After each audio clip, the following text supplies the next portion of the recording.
Olá, muito bom dia a todos, sejam novamente bem-vindos. Hoje vamos falar sobre a eleição ao Senado americano, que é composto por 100 membros, 2 de cada estado. Neste caso é muito parecido mesmo com o Brasil, acho que as diferenças são efetivamente mais de natureza técnica. O governador de alguns estados pode apontar um substituto ao Senado. Hoje os democratas têm 47 senadores que se aliam a 4 independentes e formam uma maioria frente aos 49 senadores do GOP. Similar ao Brasil, novamente, não são todas as cadeiras que são pleiteadas a cada eleição. Em 2024, 34 assentos estão na disputa, 19 dos quais estão hoje controlados pelos democratas, enquanto apenas 11 pelo GOP. Quando Biden ainda era o candidato democrata, era notável ver como os senadores desempenhavam particularmente melhor do que ele. O que me remete a um ponto que trouxe aqui várias vezes. Biden parecia estar em um certo piso democrata antes do seu debate desastroso.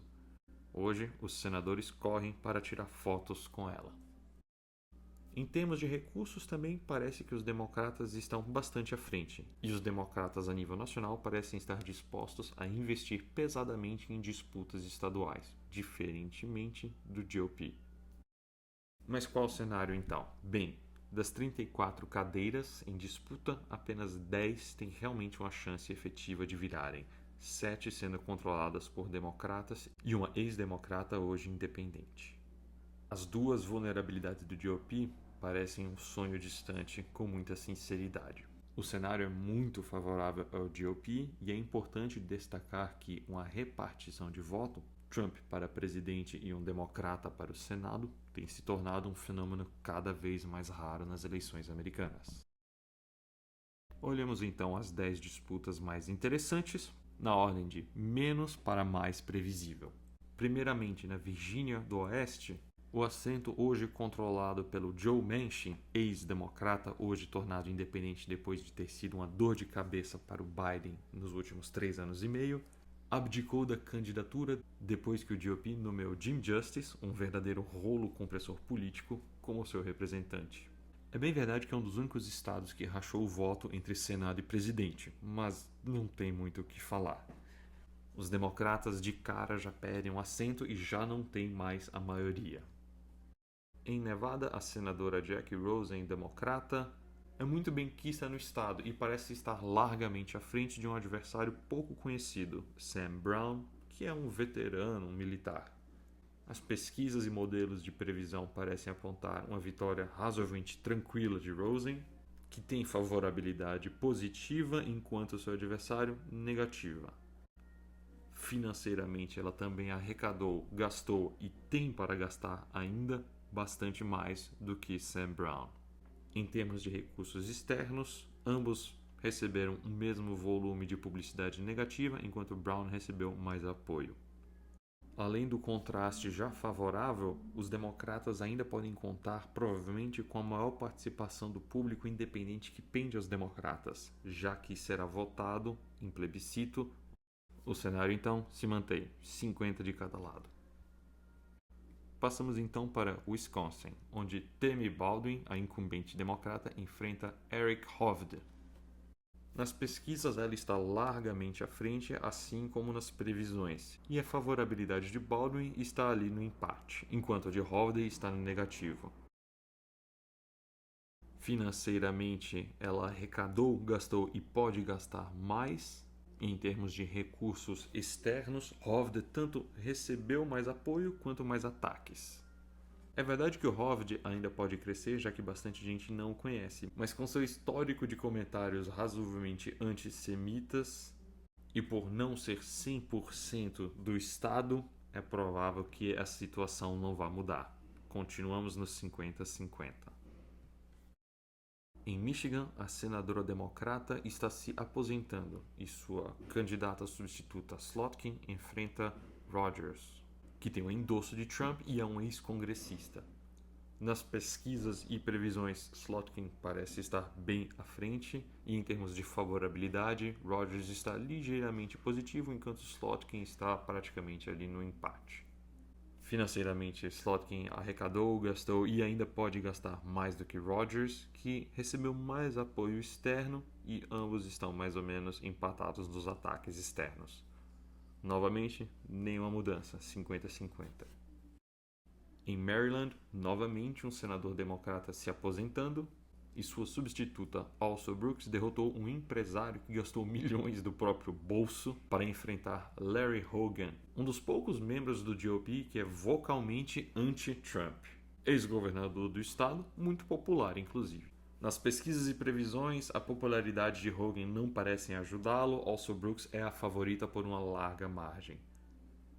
Financeiramente, ela arrecadou, gastou e tem para gastar ainda mais. Ele recebeu mais apoio externo, mas recebeu muito mais ataques externos também. Aqui, o caos do GOP certamente fará diferença. Por um lado, ele é uma figura muito forte e respeitada no estabelecimento do GOP, mas tem uma forte inimizade com o Trump. A princípio, tudo se mantém 50-50. Na Pensilvânia, o democrata incumbente Bob Casey enfrenta Dave McCormick. Nas pesquisas e previsões, o democrata está largamente à frente. Ele, pelo que entendi, é de uma família local extremamente popular. E, sem surpresa, em termos de favorabilidade, ele está bastante à frente. Financeiramente, Casey arrecadou e gastou muito mais e estão empatados enquanto ainda podem gastar. Em termos de recursos externos, McCormick recebeu muito mais apoio e Casey mais ataques. Novamente, tudo igual, 50-50. Agora passemos para as disputas interessantes, mas que provavelmente não devem surpreender. Primeiramente, Texas. O incumbente Cruz é muito impopular por várias razões, a mais fina delas esta, que enfrenta um razoável desconhecido, Allred. Cruz é favorito nas pesquisas, embora as coisas parecem estar apertando e uma última pesquisa indica reversão, mas ele ainda lidera nas previsões. Cruz tem favorabilidade negativa, enquanto Allred é ainda muito positivo. Financeiramente, Cruz está esmagando Allred em arrecadação e também no gasto, enquanto ambos ainda têm bastante para gastar. Em termos de recursos externos, Cruz recebeu mais apoio, enquanto Allred recebeu mais ataques. Cruz é um candidato fraco e vulnerável em um estado que tem se tornado cada vez mais azul com o crescimento de populações suburbanas em suas grandes cidades, Dallas, Houston, Austin. Mas é difícil ver por onde os democratas conseguiriam virar esse assento. Tudo igual, 50-50. Na Flórida, o incumbente do GOP, Tim Scott, tem alguma vulnerabilidade por ter feito comentários quanto a cortar a Seguridade Social, mas ele é fortíssimo e franco favorito contra McCarcel Powell, democrata. É bem verdade que a vantagem de Scott nas pesquisas está apertando, mas ele ainda está largamente à frente nas previsões. Em termos de favorabilidade, Scott está na negativa, enquanto McCarcel Powell está no positivo, com ainda metade das pessoas sem saber quem é ela. Scott arrecadou e gastou mais, e ambos ainda têm um tanto parecido a gastar. Scott recebeu muito mais apoio externo e McCarcel Powell recebeu mais ataques externos. Se a disputa orgânica entre os candidatos apertar ainda mais, é possível que um alto comparecimento de independentes que pendem a democratas podem surpreender aqui, pois plebiscitos tanto em relação ao aborto quanto à legalização da maconha serão votados em 2024 na mesma eleição. E nas eleições ao Senado, o gerrymandering não faz diferença. Mas é muito difícil ver como o Scott perderia aqui. Ao que tudo indica, mantém-se tudo igual, 50-50 ainda. Arizona, a incumbente Sinema é uma ex-democrata hoje independente que deu dores de cabeça ao Biden por 3 anos e meio. Era muito popular no estado, é verdade, mas ela teve que abandonar ao perceber que tinha péssimos números de arrecadação no início da campanha. E o caminho parece bem livre para novamente os democratas assumirem o estado com Ruben Gallego, que enfrentará a extremamente polêmica Kari Lake, talvez a figura mais maga de todas as candidaturas ao Senado, que também foi derrotada num pleito ao governo em 2022. Gallego está confortavelmente à frente nas pesquisas e previsões, e sua favorabilidade é bem positiva, o oposto de Lake, que inclusive sofreu para ganhar a nomeação do partido. Financeiramente, Gallego arrecadou, gastou e pode ainda gastar bastante mais do que Kari Lake, e também recebeu mais ajuda externa, enquanto ambos empataram nos ataques advindos de fora. Alguns fatores aqui devem ajudar o comparecimento de eleitores independentes que pendem democrata. Primeiramente, a Suprema Corte Estadual fez valer uma lei de 1800 e bolinha antes do Estado ser Estado que proibiu o aborto em praticamente todos os casos, e os republicanos nos legislativos estaduais bloquearam esforços democratas de criar um novo regulamento, até que 2 senadores estaduais do GOP finalmente cederam e a governadora democrata assinou uma nova regulamentação menos radical no estado. Agora o assunto será votado em um plebiscito. Ela também é conhecida por titubear e ter mudado suas posições em múltiplos assuntos. Por fim, ela tem um histórico de comportamentos que incitam violência e adoram a polêmica. Ambos os assuntos afugentam independentes e moderados, como foi exatamente o caso em 2022.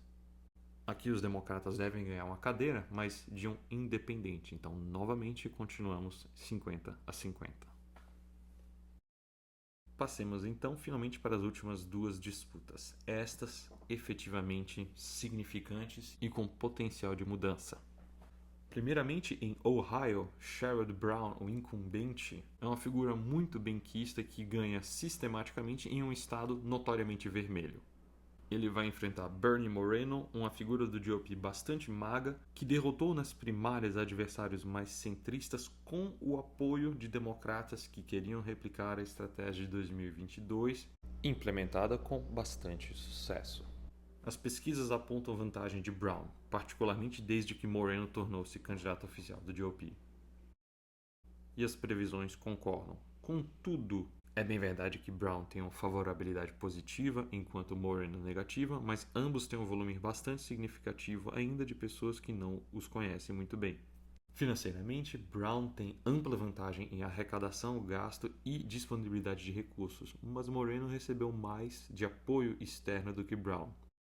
Em termos de conjuntura, no ano passado o Estado votou em favor da manutenção do direito ao aborto em um referendo. Por um lado, indicando que o Estado não está 100% no time MAGA, mas por outro, o que também indica que uma forte arma para incentivar o comparecimento de independentes que pendem aos democratas não está mais disponível. Bernie Moreno, contudo, tem umas polêmicas bastante desagradáveis que podem ser exploradas, e Ohio é de fato um dos estados que ainda racha na sua escolha entre Senado e presidente. Os democratas aqui devem manter suas cadeiras e continua tudo igual, 50-50. Finalmente, Montana. O senador atual Jon Tester, democrata, iria enfrentar Matt Rosendale, uma figura do GOP que não é particularmente maga, que parecia contar com o apoio de gente bastante relevante lá, mas que já havia sido derrotada nesta exata mesma disputa, o que favoreceria, em tese psicologicamente, Tester. Em março, então, por pressão, Rosendale caiu fora e o candidato virou Tim Sheehy, uma figura do GOP com um perfil mais maga e um endosso, acho, direto do Trump. Certamente um fator aqui ajudou na mudança. O organizador das escolhas das candidaturas dos democratas ao Senado é do estado de Montana e é um apoiador de Sheehy. As pesquisas mais recentes apontam que Sheehy está à frente por uma margem substancial e as previsões o favorecem. A favorabilidade. Neste quesito, Tester está no negativo, enquanto Sheehy no positivo. De fato, parece que abandonar Rosendale foi a decisão certa do GOP. Por outro lado, Tester parece ter uma vantagem financeira. Arrecadou, gastou e pode ainda gastar bastante mais. Ambos receberam mais ou menos o mesmo volume de ataques financeiros, enquanto Tester tem uma vantagem no apoio externo promovendo-o. Em termos de conjuntura, Montana será um estado que votará em um plebiscito em relação ao direito ao aborto, o que pode efetivamente dar um gás a Jon Tester com os independentes que pendem democrata. E ainda ontem, em 2022, o Estado mostrou que este público existe, pois uma medida razoavelmente similar a um plebiscito ao aborto foi aprovada com números fortes. Além disso, Sheehy, que não é de Montana, foi pego em áudios se referindo a populações indígenas com termos extremamente chulos. Considerando que Montana é um dos estados com a maior proporção de população indígena índia, um alto comparecimento às eleições deste grupo pode efetivamente pender a balança. Por fim, é um dos únicos estados que rachou na escolha partidária entre Senado e presidente.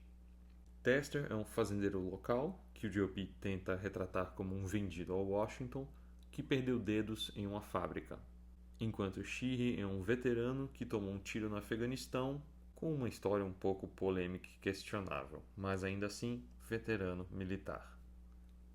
É possível que estes fatores venham a surpreender em favor dos democratas, mas ao que tudo indica hoje, é uma vitória do GOP, o que os dá a maioria no Senado. 46 senadores democratas, 4 independentes, 51 republicanos. O cenário mais provável, então, é que Montana devolva o controle do Senado ao GOP. Não é exatamente o cenário ideal para os democratas, mas considerando que eles são os favoritos a ganhar na Câmara dos Deputados e que Harris parece favorecida a ganhar a presidência, eles podem muito bem reavivar uma estratégia que já se mostrou viável no passado. Negociar com republicanos sérios e moderados. Sim, ainda existem alguns. Lisa Murkowski, de Alaska, e Susan Collins, de Maine, o último estado que rachou partidariamente entre Senado e presidente. Com certeza negociações aconteceriam e haveria uma cessão de algumas demandas, mas isso faz parte da política e no passado ambas se mostraram pessoas com as quais se pode negociar. Contudo, enquanto estava desenhando o roteiro deste episódio, 2 episódios inesperados se materializaram. Primeiramente em Nebraska, onde a disputa se dá entre Dan Osborne, independente, e Deb Fischer, do GOP, a incumbente. 3 pesquisas apontam que a diferença entre ambos caiu para 1 ponto percentual apenas em favor do GOP, algo que francamente ninguém esperava. Quem sabe isto não tem a ver com o fato de ambos os senadores do estado terem apoiado uma iniciativa do GOP para mudar as regras eleitorais em benefício de Trump apenas 6 meses antes do pleito. É bem verdade, nas previsões, Fischer ainda está largamente favorecida e financeiramente ela arrecadou, gastou e ainda tem a gastar muito mais. Mas Osborne é uma pessoa muito benquista, com apoio forte de sindicatos local de Nebraska que pode surpreender eventualmente. Se Kamala e os democratas decidirem inundar o estado com recursos democratas para este independente, uma aliança pode ser constituída e eles retomam a maioria. O segundo ponto é no Texas, onde pela primeira vez Howard passou Cruz por 1 ponto percentual apenas, é verdade, mas Cruz é tido como uma das figuras mais impopulares do GOP e não muito tempo atrás já tomou um susto com Beto O'Rourke. Sem idealismos, sem sonhos, sem ingenuidade. O cenário mais provável é que o GOP controle o Senado em 2025 e 2026. Contudo, quase toda eleição tem algum susto, alguma surpresa. E os 3 cenários mais férteis para uma surpresa, uma reviravolta inesperada, todos favorecem os democratas. Seja Tester em Montana mantendo seu assento, seja Osborne em Nebraska ganhando a eleição como independente, ou Howard no Texas derrotando Cruz. Neste cenário de empate em 50-50, o voto de Minerva se daria pelo vice-presidente, seja Vance com a vitória do Trump ou Valls com a vitória de Kamala. Estas 3 disputas ao Senado serão interessantíssimas. Por hoje é só, obrigado pela atenção, até o próximo vídeo.